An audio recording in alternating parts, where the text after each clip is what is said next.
So, bago ko mag-vlog, next vlog, so, ang next vlog ko is tungkol dun sa,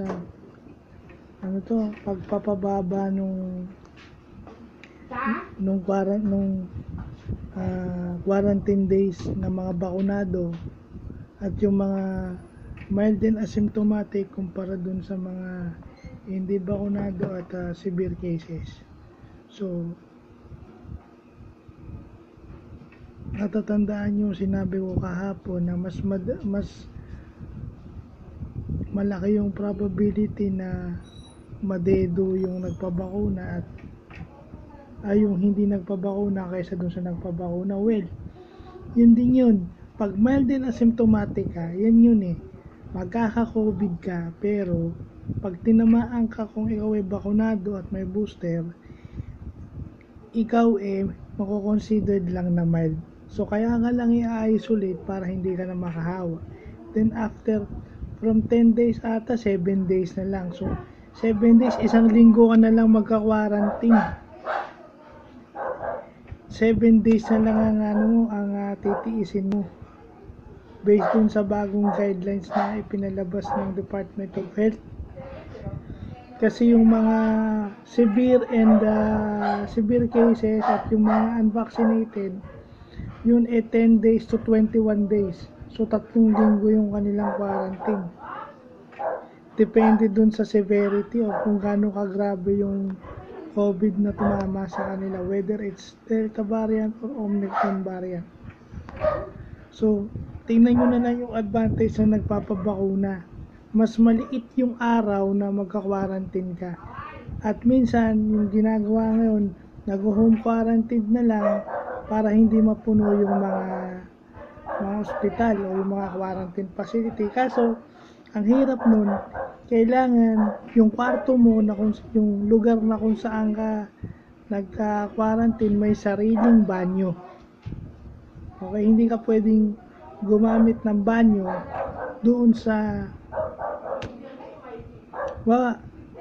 may kanya-kanya kayong kwarto pero isa lang yung banyo ginagamit nyo, hindi pwede yun. Kailangan ikaw naka-quarantine ka, meron kang sariling banyo, o kayo, kung marami kayo naka-quarantine, kayo may sariling banyo. Hindi nyo pwedeng gamitin yung banyo ng hindi naka-quarantine. So yun lang mahirap. So yun lang din, paalala ko sa mga PWD, no? Gaya nga ng sinabi ko, dadagdag ko lang to, mas maikli ang quarantine days pagka mild and asymptomatic kayo. Paano kayo magiging mild and asymptomatic in case nag-positive kayo dahil nagpabakuna kayo, fully vaccinated kayo, and may booster shot kayo. Okay? Safe ho ang lahat ng bakuna. Nagpa-booster kayo at fully vaccinated kayo. Okay? Hindi ho kayo sa magpapa-booster, hindi ho kayo pwedeng magpa-booster kapag bago pa lang kayo nag second dose.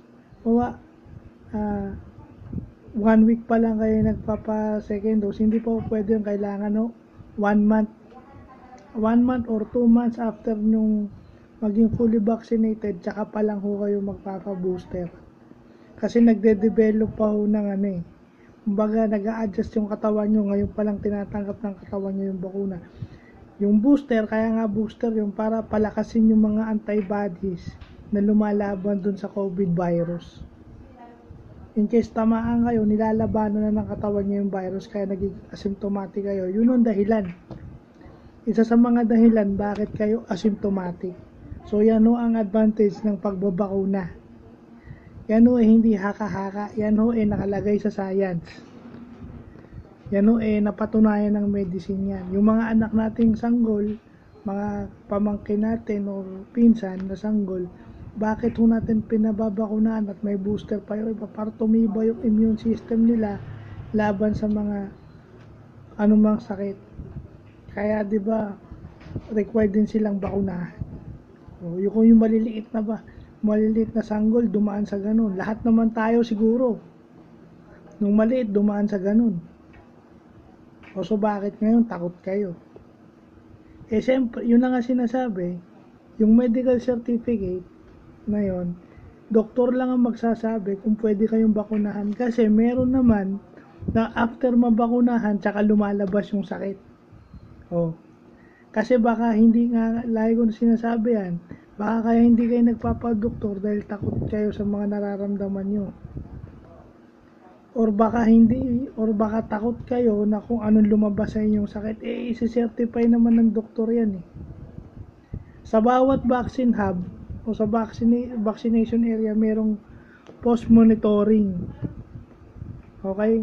Kung after nyo mabakunahan, magkaroon kayo ng rashes, tumaas yung BP nyo, i-manage agad yun. At bibigyan pa kayo ng referral sa mga sa inyong mga personal na doktor para kung sakasakali. I-manage ho yan.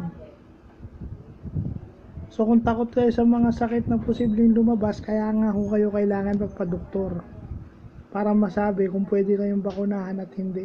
At kung mayroong mga side effects, mamamanage na mas maaga. So magiging ligtas pa rin kayo. Hindi lang kayo, pati yung mga kasama nyo. So yun. Isipin nyo ha, kumpara nyo yung 7 days sa 21 days if ever mag-positive kayo. So yun na lang pong sa inyo. Kasi kahit naman nabakunahan tayo, tatablan pa rin tayo pero hindi ganun kagrabe kumpara dun sa hindi nabakunahan. Yung nagsisibir lang is yung mga hindi nabakunahan.